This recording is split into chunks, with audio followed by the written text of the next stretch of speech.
je comprends bien, mais quand on a la foi, et que je veux dire, c'est peut-être la foi qui déclenche aussi cette action de Dieu là, à travers les charismes, c'est l'ouverture du cœur, que moi je traduis par la foi, qui fait que Dieu multiplie, comme vous dites. Oui, mais il y a ça, mais il y a aussi le fait que Dieu, quand il a décidé de le faire, il le fera même si il n'y a pas un seul qui y croit. Justement, pourquoi il va le faire? Il va le faire pour débloquer, pour casser quelquefois l'aveuglement. Vous savez, des fois, on est aveuglé, on est entêté, on est endurci. Et dans ce cas, Dieu peut le faire. Que nous ayons la foi, que nous soyons accueillants, Dieu va le faire, il va le multiplier. Que nous n'ayons pas la foi, Dieu peut le faire aussi et le multiplier. Je vous ai donné l'exemple de ce moine du Moyen-Âge qui célébrait il n'y croyait pas. Dieu l'a fait. Pourquoi? Parce qu'il a voulu le conduire à la foi. Donc vous voyez, la même orientation, c'est toujours la même orientation. Conduire au salut. Alors je pense que le père Barnabé a répondu, mais je peux comprendre aussi que Jackie n'ait pas été complètement satisfaite, parce que moi j'ai compris sa question autrement. Tu me dis si j'ai bien compris. Je vais dire ce que j'ai cru comprendre. Tu as dit que le miracle, c'est l'initiative de Dieu. Elle a dit, si on croit, on peut faire des choses. Moi, dans ce que j'ai compris dans ta question, en dépit de l'initiative de Dieu, est-ce que notre foi peut faire qu'il va faire, même s'il n'avait pas pris l'initiative? C'est ça? C'est ça la question.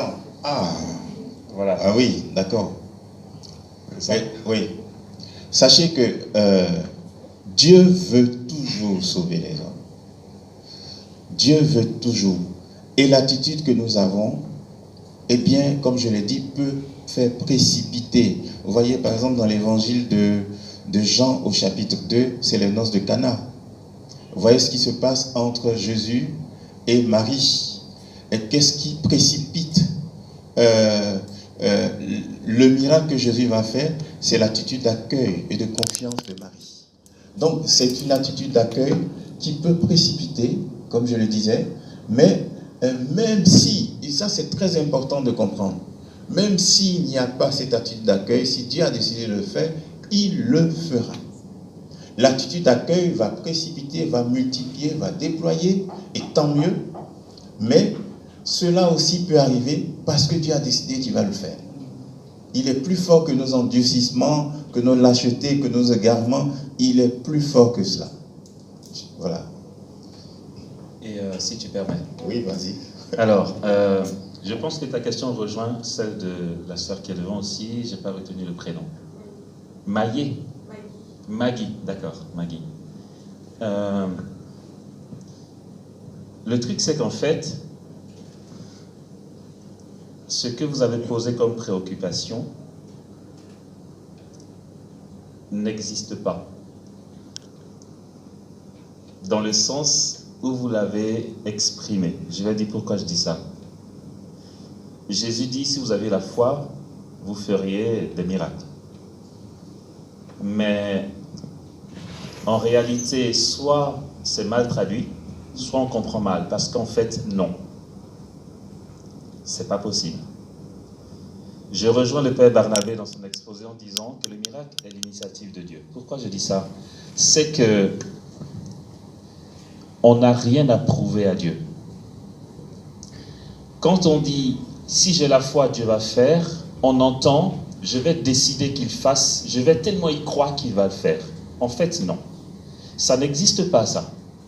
Ça, c'est de la magie. Voilà. Je vais revenir là-dessus tout à l'heure, mais vas-y. Ok. Ça n'existe pas. La foi qui déclenche le miracle, on peut croire que c'est le chrétien ou le priant qui l'a déclenché par son initiative, mais c'est que initialement, Dieu a manifesté en lui un acte de foi. Comme dit Saint Jean de la Croix, c'est lui qui nous fait désirer et comme nos désirs.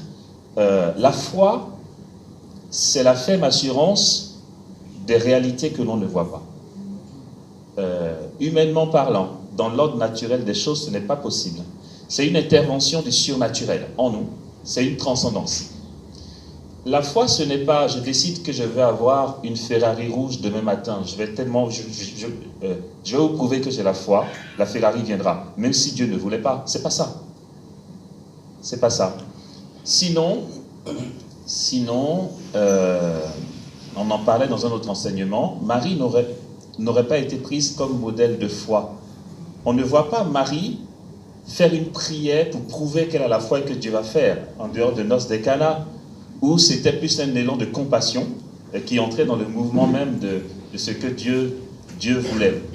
Mais Marie aurait pu dire, j'ai la foi, Joseph ne mourra pas, je vais prier pour qu'elle ressuscite. Je veux dire, c'est vrai, Élie, Élisée ont fait des choses plus énormes que la Sainte Vierge. Pourquoi c'est elle qui est modèle de foi? C'est que, en plus de Joseph qui n'est pas ressuscité, elle n'a rien pu faire par sa foi, entre guillemets, pour que son fils ne soit pas arrêté. Marie a accueilli, justement, dans la foi, ce que Dieu voulait et qu'il permettait. Donc, la foi, ce n'est pas... Quand Jésus dit, ceux qui croient en moi, ils imposeront les mains aux malades et seront guéris, cette foi dont il parle est un pur don de Dieu. Ça rejoint l'initiative dont parle le Père Barnabé.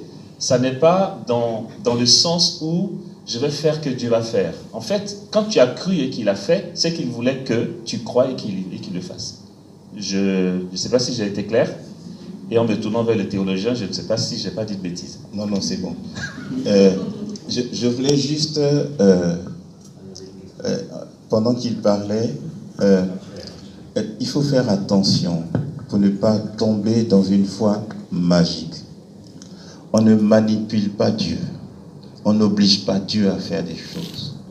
Notre prière ne va pas infléchir Dieu. C'est l'amour de Dieu. C'est parce que nous voyons les choses en quantité, mais l'amour de Dieu est donné. L'amour de Dieu est déployé. Et Saint Paul, qui a bien compris cela, il dit que même lorsque nous ouvrons la bouche pour parler, c'est Dieu qui parle en nous. Lorsque nous ouvrons la bouche pour prier, lui demander quelque chose, c'est Dieu qui suscite en nous ces prières comme des murmures ineffables. C'est pour toujours comprendre que l'initiative vient de Dieu. Je peux jeûner 6 mois si je ne suis pas dans la volonté de Dieu. Si je ne le fais pas en entrant dans la volonté de Dieu, il ne se passera rien parce que Dieu n'a pas décidé que ce sera comme ça. Vous comprenez? Donc, l'attitude d'accueil que j'ai par rapport à Dieu, c'est que je rentre dans son plan de salut. Je rentre dans ce qu'il veut déployer. Et sachez que si on pouvait visionner ce que Dieu déploie, mais ce serait extraordinaire. On serait... Voilà. C'est ce qu'on appelle la vision béatifique. C'est-à-dire que Dieu a tellement déployé de choses, de grâce et de bénédictions. Le problème, c'est que souvent, nous passons à côté, nous nous trompons de direction, nous trompons de chemin, ou bien nous sommes aveugles, notre péché nous aveugle au point que nous n'arrivons pas à percevoir clairement ce déploiement de la grâce de Dieu. Les temps sont véritablement accomplis. Dieu a versé. Et chaque matin, quand nous nous levons, nous devons dire, Seigneur, fais que je fasse ta volonté. Montre-moi ta volonté pour que j'y entre.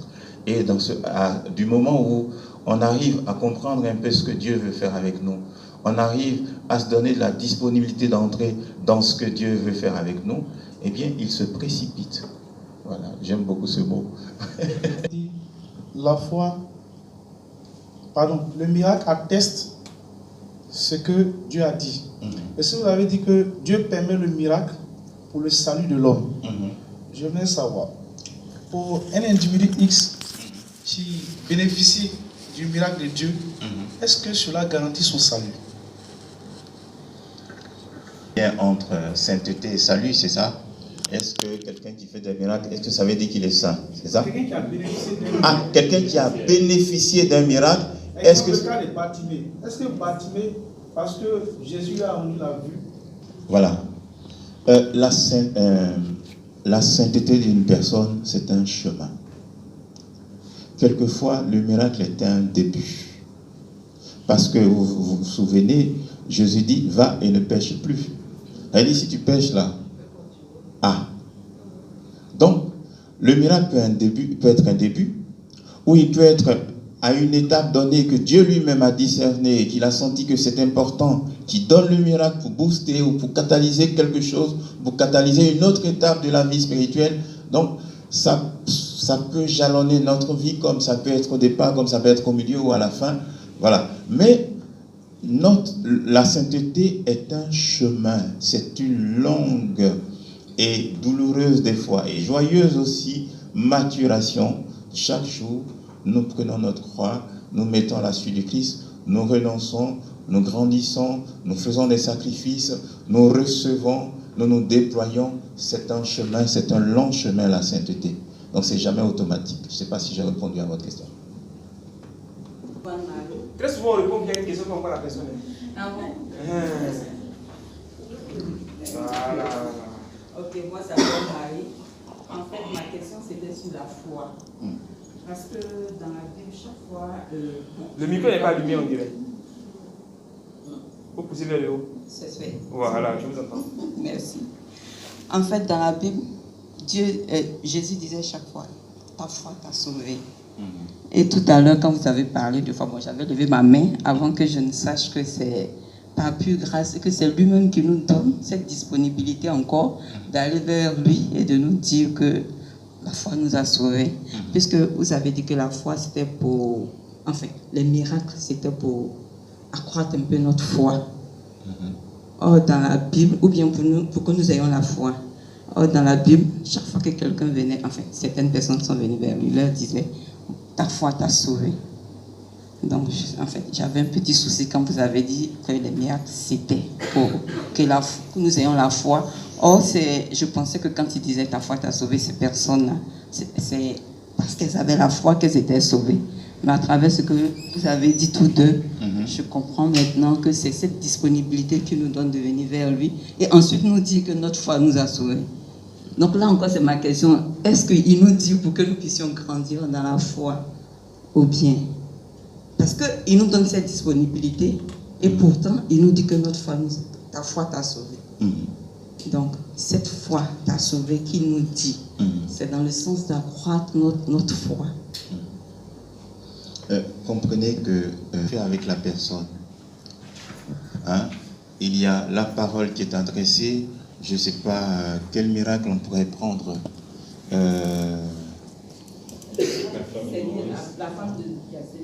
La femme qui a saigné. Bon, là encore, c'est même un mauvais exemple.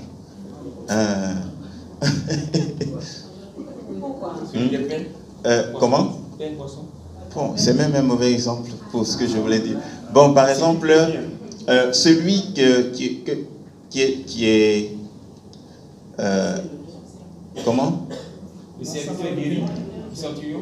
Voilà, par exemple, voilà. Donc, vous voyez que Jésus le fait cheminer.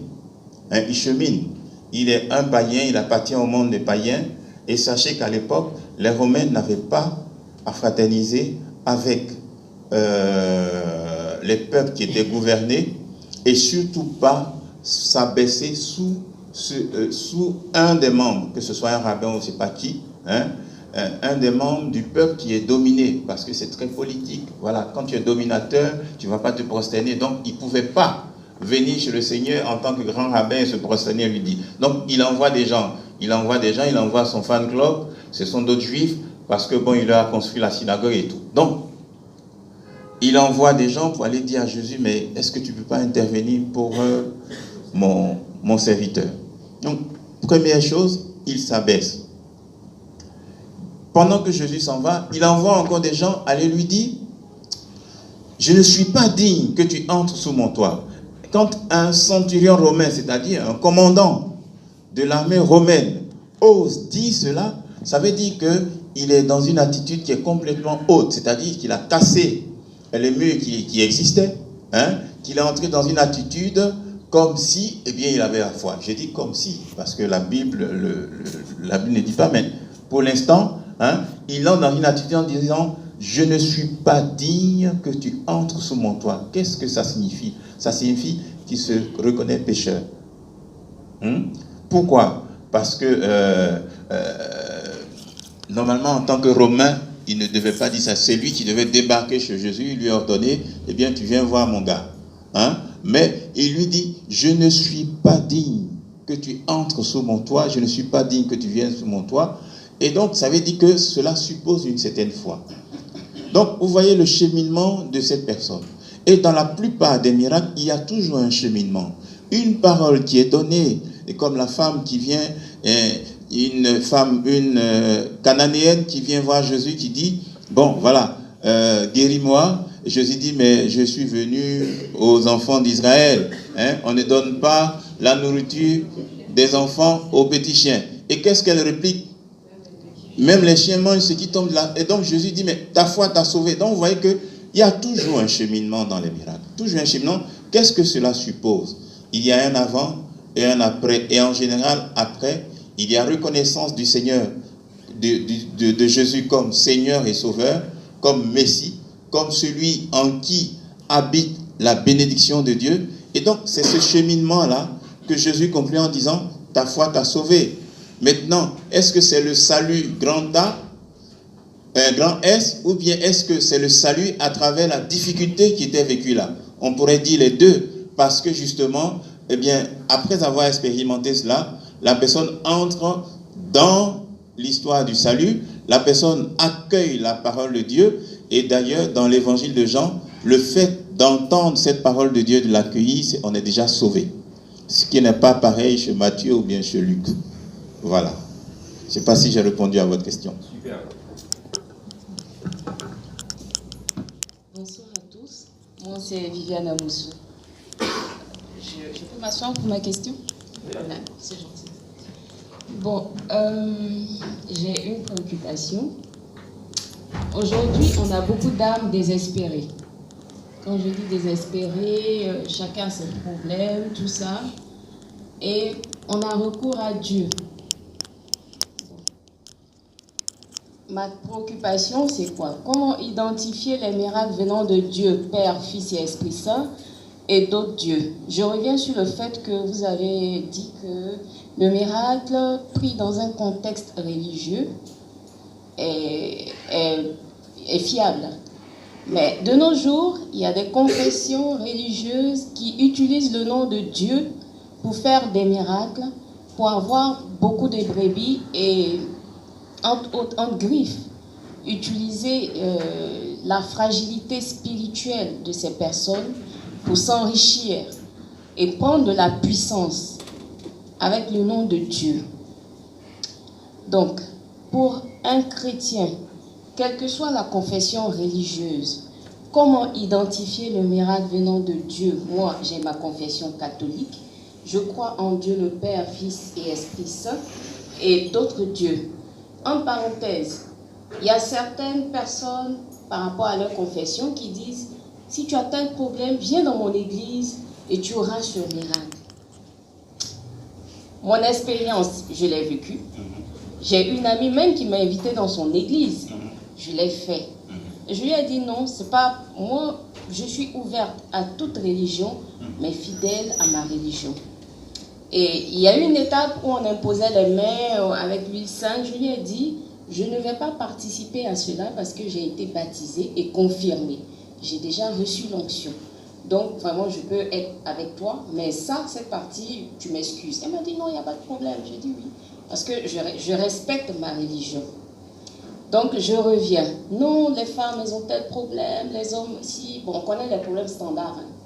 Comment identifier le miracle venant de Dieu, Père, Fils et Esprit Saint, et le miracle venant d'autres dieux? C'est difficile. Mais j'ai besoin d'avoir une réponse ce soir. Peut-être que je vais vous décevoir parce que je n'ai pas de réponse, mais je vais essayer de gratter un peu la question. Et prendre la question dans un contexte un peu plus large.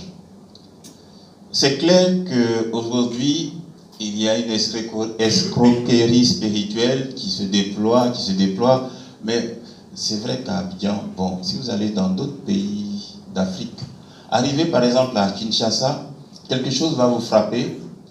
À chaque rond-point, vous pouvez trouver une dizaine de panneaux.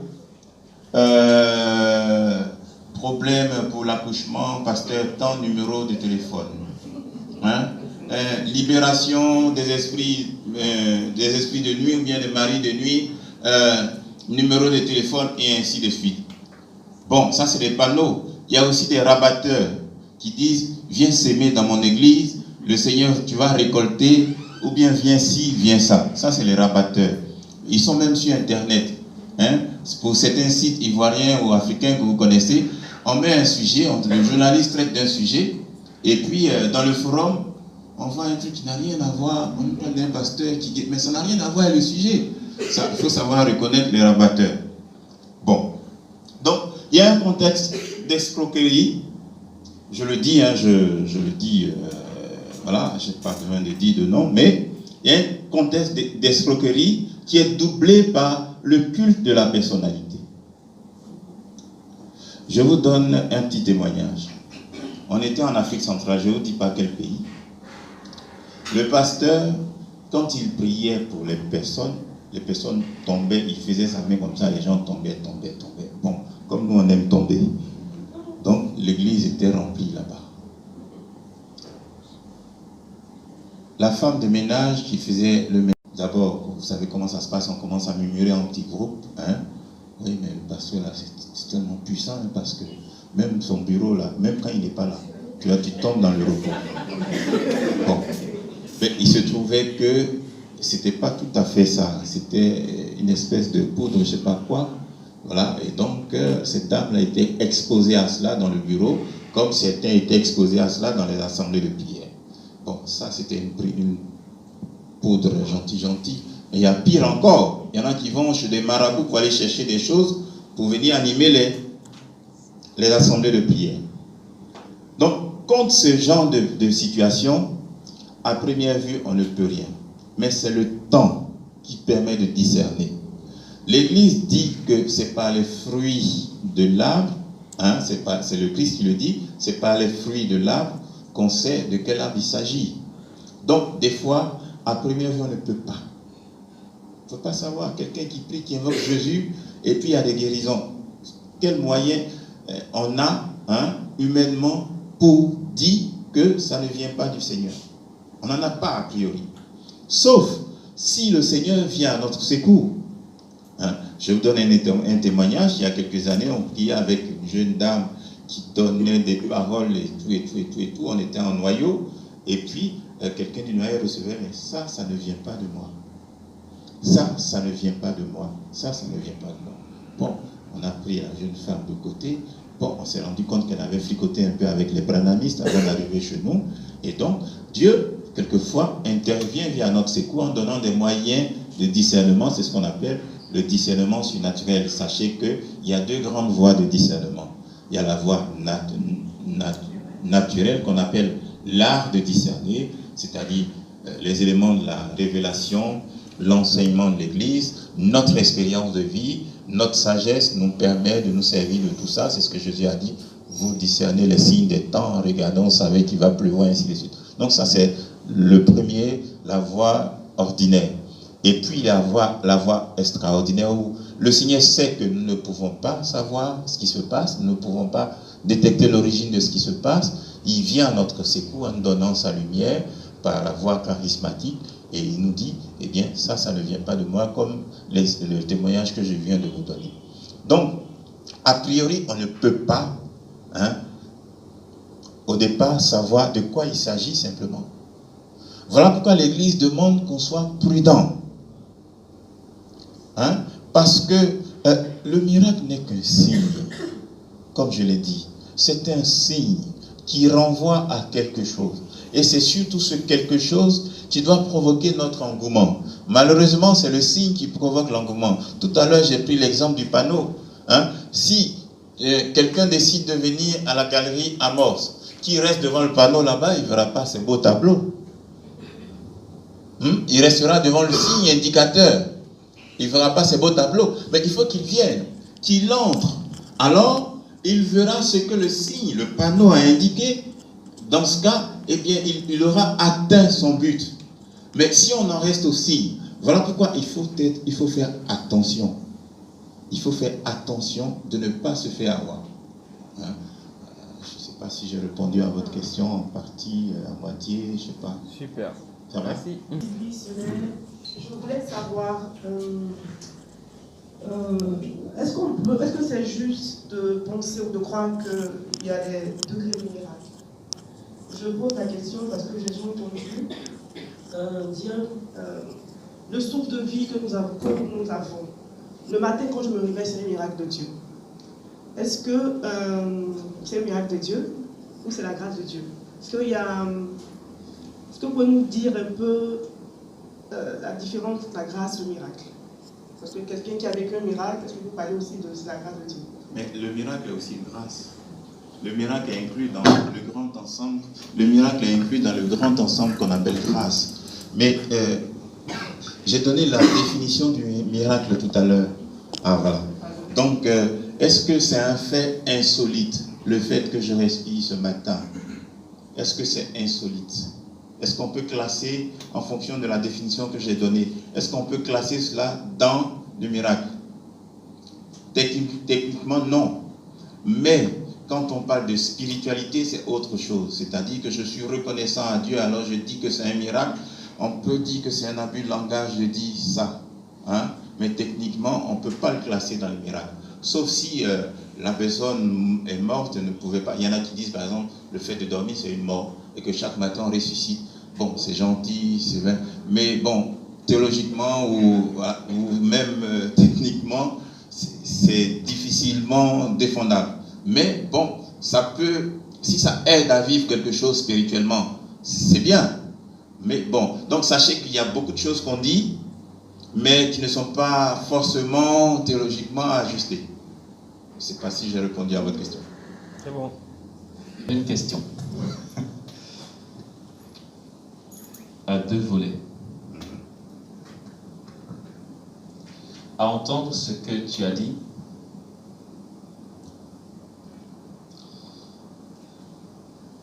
le miracle, dans le sens chrétien du terme, est ordonné à l'économie du salut.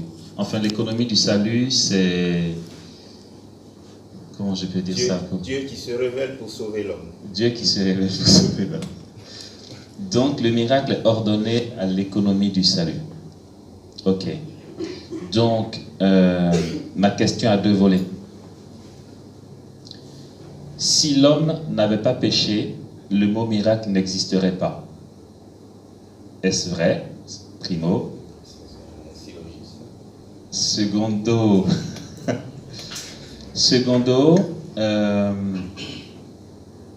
l'on parle du miracle de la création. Est-ce que c'est un abus de langage? Ou est-ce que c'est vrai? Si c'est vrai, alors le miracle n'est pas seulement ordonné à l'économie du salut. Dieu lui-même, parce que le miracle défie les lois de la nature, Dieu lui-même, avant la création, est-il un être, je ne vais pas dire miraculeux, c'est pas ça, mais je veux dire sa puissance qu'il déploie à la création invisible, tous les êtres célestes et tout, est-ce que ça n'a pas d'impact dans ce sens que, avant la création, j'entends, est-ce que ça n'a pas d'impact dans ce sens qu'il n'y a pas cette création qui a une loi naturelle, puisque le miracle défie les lois de la nature? Il n'y a pas la nature. Donc tout ce qui se passe avant la création du monde, qui vient de la puissance de Dieu, serait-il, je veux dire, constituerait-il des actes lambda, je ne sais pas comment dire ça, oui, sans valeur? Voilà. Je ne sais pas si ma question est... Alors, il y a Saint Augustin qui parle de l'éternité dans le livre dans son livre intitulé Les Confessions. C'était un très beau bouquin, je vous conseille de le lire. Il est un peu ardu, mais vous pouvez trouver partout des commentaires des Confessions de Saint Augustin. C'est très, très, très beau. Alors, il parle de l'éternité. Alors, pour Saint Augustin, il n'y a pas... l'éternité est en dehors du temps. Parce que le temps est aussi une création de Dieu. Un commencement, un début. Il soir, il est un matin. Donc, mais avant cela, qu'est-ce qui existait? De comment est-ce que, de quoi nous parlons quand nous parlons d'éternité? Alors, il y a des théologiens qui ont dit, des philosophes qui ont dit, l'éternité, c'est quelque chose qui est en dehors du temps, parce que le temps, c'est le chronos, c'est le symbole grec du poisson qui se mord la langue. Les années reviennent, les cycles des lunes et des soleils reviennent, mais l'éternité est en dehors de cela. Et Saint Augustin dit que, en fait, le temps est aussi une création de Dieu. Mais avant cette création, qu'est-ce qui existait? Eh bien, c'était l'éternité. Et Saint Augustin dit, c'est comme si c'était un instant T qui se déployait sur. Alors, je dis cela parce que tu as dit, mais avant la création, est-ce que... Voilà. Je prends aussi une autre parole, celle-là, elle est de Saint Paul. Saint Paul dit, si on veut prendre au mot le syllogisme, puisque tu as dit, l'économie du salut, le miracle est ordonné à l'économie du salut. Donc si, avant l'économie du salut, est-ce que tout ce qui s'est passé, on peut dire que c'est un miracle? C'est ça, le syllogisme. Alors, Saint Paul dit que Jésus a voulu de toute éternité, il utilise le mot éternité, a voulu de toute éternité sauver l'homme. Si on prend Saint Paul au mot, on dit, mais bon, l'éternité, ça commence où? Est-ce que de ce dont il parle, c'est avant que Adam et Ève aient péché, ou est-ce que vous comprenez que si on prend les choses telles que telles qu'on les perçoit, eh bien, on se pose ce type de questions. Mais ce qui est sûr et ce qui est important, c'est de penser que, et tout à l'heure je l'ai dit, le mystère du Christ transcende le temps. Il va plus loin avant et plus loin en dessous. Comme j'ai décrit tout à l'heure que le Christ, il allait prêcher à Adam et Ève pour le faire sortir des enfers et ainsi de suite. Donc, et même pour l'Immaculée Conception, par exemple, on dit de la Vierge Marie que elle est Immaculée Conception en vertu de l'œuvre du salut du Christ. Pourtant, c'était bien avant. Donc on dit elle est Immaculée Conception, c'est-à-dire que la mort de Jésus sur la croix l'a purifiée, l'a touchée, l'a aussi sauvée. Et on dit Marie est la première à être sauvée. Donc tout ça, je dis ça pour montrer que si on prend les choses de cette façon, c'est compliqué de penser la chose. Mais ce qui est important, c'est que le miracle, quand Dieu le permet, c'est pour dire quelque chose. En dehors de ce qu'on peut appeler le miracle de la création, puisque la création, eh bien, c'est aussi de l'insolite. Parce que Dieu dit et cela est. Dieu dit et cela est. Bon, je ne vais pas entrer dans la description de la Genèse, mais comment on dit ça? Ce n'est pas un écrit historique. Donc on ne peut pas dire que cela s'est passé de cette façon. Ce n'est pas un écrit historique. Donc on ne peut pas dire que c'est exactement de cette façon que ça s'est passé. Ce qui est sûr, c'est que la Bible veut nous enseigner quelque chose. Cela vient de Dieu. Si nous existons, cela vient de Dieu. La terre vient de Dieu. Les animaux viennent de Dieu. Les plantes viennent de Dieu. Alors, dans ce cas, si on dit que c'est un miracle de Dieu, c'est aussi une espèce d'abus de langage, mais bon, voilà. On peut quand même l'accepter dans une démarche spirituelle. Mais techniquement et tout, c'est difficile à concevoir de cette façon. Je ne sais pas si j'ai répondu à ta question. J'ai dit beaucoup de choses. Non? Oui, si. Mais Pierre Kike, si tu permets, je vais rebondir. Ce n'est pas pour t'embêter, mais c'est pour titiller. C'est mon rôle de titiller. Ce que Saint Paul a dit, alors je ne sais pas de quel verset tu parles. Est-ce que tu parles du verset où il dit il nous a prédestinés avant la création du monde à être saints et immaculés dans l'amour? Est-ce que c'est ça ou c'est un autre? Avant cela, c'est pas exactement ce passage. D'accord. Toute éternité a voulu apporter le salut. D'accord. Alors, moi, ce verset de Paul me permet de dire que le miracle existait avant que Adam et Ève pêchent, sans que mon affirmation annule le caractère, sans que cela annule le fait que le miracle soit ordonné au salut. Pourquoi? Je dis que ce verset de Paul peut se comprendre parce que, et tu m'arrêtes si je me trompe, Adam et Ève n'étaient pas parfaits.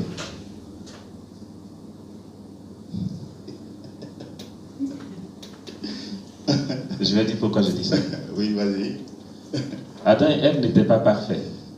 Primo, comme ça, très rapidement, ils auraient été parfaits, ils n'auraient pas désobéi. Primo.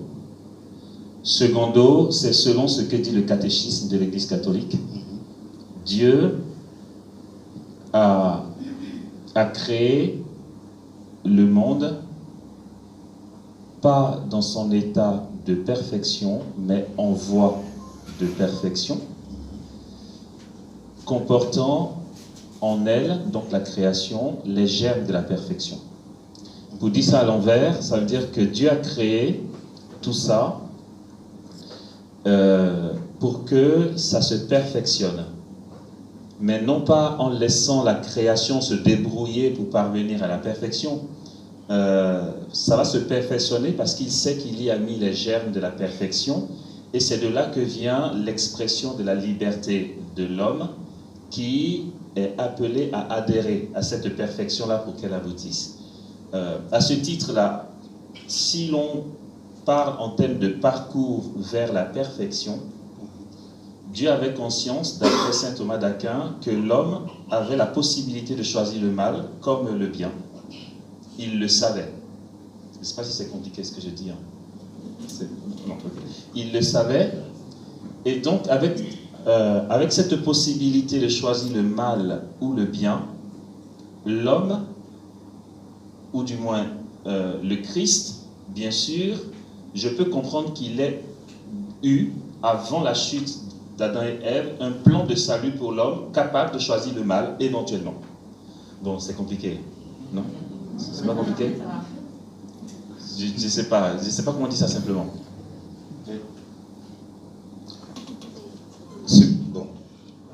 Ce qu'on pourrait dire, le miracle tel que je l'ai défini, il s'agit du miracle que nous accueillons. Bon, on peut l'appliquer à l'acte de la création, dans le sens où c'est Dieu qui le fait, qu'il est orienté vers l'accomplissement, vers l'accomplissement, une espèce d'eschatologie qui commence depuis que Dieu a la pensée de l'homme, et donc il le fait, c'est-à-dire les lois de la nature sont mises en branle, ou plutôt bousculées. Il dit, il fait, il dit, il pose pendant 6 jours. Donc si on prend la définition de façon stricte, on peut l'appliquer. On peut pas l'appliquer plutôt, puisque on dirait, mais il n'y a pas Jésus qui est mort sur la croix en vue de... Mais on peut dire quelque part que effectivement, eh bien, la création est un miracle en soi, et qu'il est orienté vers l'accomplissement, l'eschatologie. Maintenant, pour ce qui concerne des miracles dont nous parlons, que nous voulons accueillir, auxquels nous sommes confrontés depuis la révélation, quand je dis la révélation, ça a commencé avec Abraham, Moïse et ainsi de suite jusque-là, eh bien on pourrait dire que si on sort de la définition que j'ai donnée, c'est très très compliqué parce qu'on ne peut pas sortir du contexte religieux. On ne peut pas dire que Dieu ne le donne pas pour que l'homme aille vers le bien. Est-ce que je peux dire? Merci. Je parle à lui. Non, pas l'anglais. Pour toucher un peu à la réponse que vous avez donnée par rapport à la question d'Amos, à la création, quand on regarde dans la Genèse, il a fait le ciel, il a fait la terre, premier jour, il s'est reposé. Donc, tout ce qu'il a créé, par son amour, comme vous avez défini, par sa puissance, il l'a fait et tout était parfait. Donc pour moi, Adam et Ève sont parfaits dans le fait, dans le sens qu'il a aussi donné le libre arbitre. Tout était bon. Tout était bon, ok. Dans le sens qu'il a donné le libre arbitre à Adam et à Ève pour pouvoir faire un choix. Parce que je veux dire, l'exemple des anges qui ont été déchus, ce sont des êtres parfaits. Ils ont été créés parfaits, mais ils ont désobéi quand même. Donc, pour aller dans ce sens, est-ce que, parce que la question que tu avais posée, c'était est-ce que c'est pas le péché qui a fait que le miracle a été, qui a permis le miracle ordonné au salut de l'homme. Voilà. Donc c'était pour éclaircir ça un peu, pour moi-même, parce que ça m'a un peu perdu avec ça.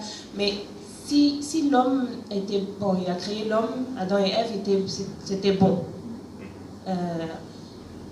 Et c'est par le péché de l'homme d'Adam et de Ève qu'il y a eu l'avènement du Christ qui est venu pour se sacrifier pour nous, pour que nous puissions atteindre maintenant le salut. Puisque si Adam et Ève n'avaient pas péché, on allait, je suppose, aller de génération en génération, tout le monde allait être automatiquement sauvé. Je pense, c'est comme ça que j'ai compris. Mais maintenant, au niveau de la perfection, les anges sont créés parfaits, mais ça ne les a pas empêchés aussi à eux de choisir, de faire un choix. Alors, les anges ne sont pas parfaits, ils sont bons. Vous voyez, le Saint Padre Pio était en difficulté, attaqué par Satan. Donc il crie au secours, parce qu'il voyait son ange gardien, il crie au secours à son ange gardien, et son ange gardien n'est pas là. Il n'est pas là. Quelque temps après, son ange gardien se pointe, il refuse de lui adresser la parole. Quand l'ange gardien se tourne là, il lui donne le dos. Et puis il lui donne le dos, puis il lui donne le dos. Alors l'ange gardien était peiné, il était triste, et puis après ils se sont réconciliés. Là, c'est pas très pur, c'est pas à tout le monde que ça arrive. Bon, peut-être à vous, mais pas moi encore. Mais ils sont bons par essence, ils sont pure essence, ils sont bons. Ils sont aussi dotés de liberté. Cette liberté qui a aussi une responsabilité, parce que souvent, dans notre monde, nous détachons liberté et responsabilité. Notre liberté, c'est notre responsabilité à aller vers le bien, à aller vers le beau. Voilà pourquoi j'avais du mal avec le mot parfait. Donc, cette liberté, je pense que Dieu même, il se pose des questions, mais c'est une telle grande chose, une belle chose, mais en même temps, tout ce que nous pouvons faire avec, c'est compliqué. Dieu, un théologien qui disait que Dieu a pris un risque énorme en permettant à l'homme d'être libre. Il y en a qui disent, mais souvent je croise des chrétiens qui me disent, mais pourquoi Dieu nous a donné cette possibilité de faire du mal, de nous détacher de lui, de nous détourner de lui? Est-ce qu'il ne pouvait pas nous rendre parfaits simplement? J'ai dit, ben, bon, moi je n'aimerais pas être une espèce de pantin, quoi. Je suis heureux d'avoir choisi Dieu, d'avoir choisi de vivre avec, et avec mes difficultés, mon péché de tous les jours. Et donc, voilà. Donc, c'est le problème que pose la liberté. Et ce problème aussi, il se pose au niveau des anges. Mais avant Adam et Ève, il y avait déjà besoin de salut, puisqu'il y a Lucifer, qui lorsque Dieu l'a créé, il s'est regardé, il s'est dit, moi, qui va se négliger? Moi, je ne vais pas te servir, hein. Moi, je vais faire mon propre business. Donc, et il s'est détaché de Dieu. Et donc, le salut a même commencé là. Parce que Saint Paul dit, la création tout entière, il ne dit pas la création sans les anges, la création tout entière attend, soupire et gémit dans l'attente de l'accomplissement de ce mystère. Donc, même avant Adam et Ève, eh bien, il y avait déjà besoin. Mais est-ce que... voilà. Maintenant, on dit ce temps des anges, c'est l'éternité aussi. Alors, quand est-ce que ça a commencé? Et je vous ai expliqué tout à l'heure ce que Saint Augustin dit de l'éternité. L'éternité est en dehors du temps. Mais en même temps, c'est un instant T qui est étalé à l'infini. Alors, allez comprendre ça. Je vais redire quelque chose que j'ai dit tout à l'heure. Le miracle est un signe. Le but du miracle, c'est la foi qui nous fait entrer dans le mystère du salut. Alors, ne restons pas accrochés aux signes. Quelque part, on dit, l'idiot reste accroché au doigt, tu lui montres le soleil au lieu de regarder le soleil. Et des fois, moi en premier, je suis un peu bébête, quoi. Bon, en même temps, ça frappe tellement mon entendement que je reste accroché là. Lorsque vous voyez une jambe qui se rallonge comme ça, ou bien vous voyez quelqu'un qui est arrivé sur un gravat qui est levé, eh bien, Dieu le fait exprès pour frapper nos sens. C'est normal. Mais qu'est-ce que Dieu veut faire? Vous voyez, quand j'étais responsable pour l'Afrique, on a commencé à avoir des manifestations à Isia. C'était extraordinaire. Et les gens, et en tant que responsable, je disais, frères et sœurs, prions pour que le Seigneur nous révèle qu'est-ce qu'il veut. Pourquoi il nous donne ces signes? Pourquoi il nous donne ces miracles ici, à Isia? Donc c'est très très important. C'est un signe. Et le signe renvoie au Christ, renvoie à ce qu'il nous propose. Et la première chose qu'il nous propose, c'est sa personne. Et donc il s'agit de travailler au quotidien l'intimité avec la personne du Christ.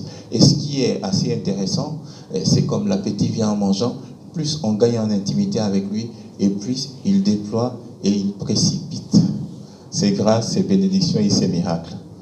Voilà, faites attention, il y a beaucoup d'escroqueries, donc ne restons pas accrochés au signe, allons à celui qui est auteur du signe et qui veut se faire connaître par chacun de nous. Merci. Et la parole, parce que vous avez parlé de signes et de paroles. Et quand la parole promet, proclame, prophétise.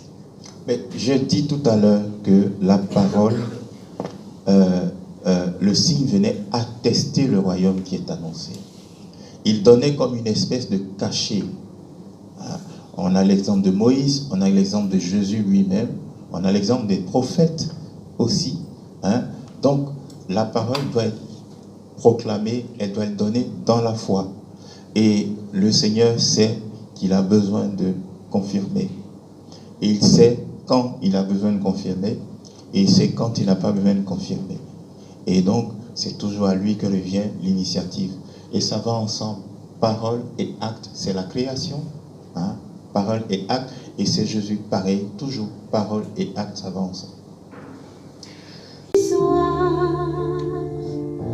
J'ai faim d'être pauvre, mon cœur j'ai faim.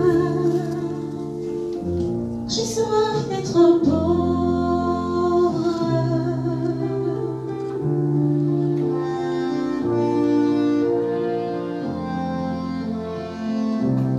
Au cœur j'ai soif, j'ai faim d'être pauvre.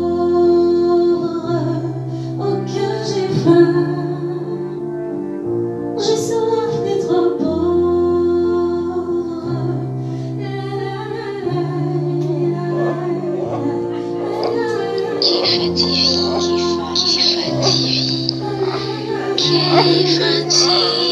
C'est bon, c'est bon.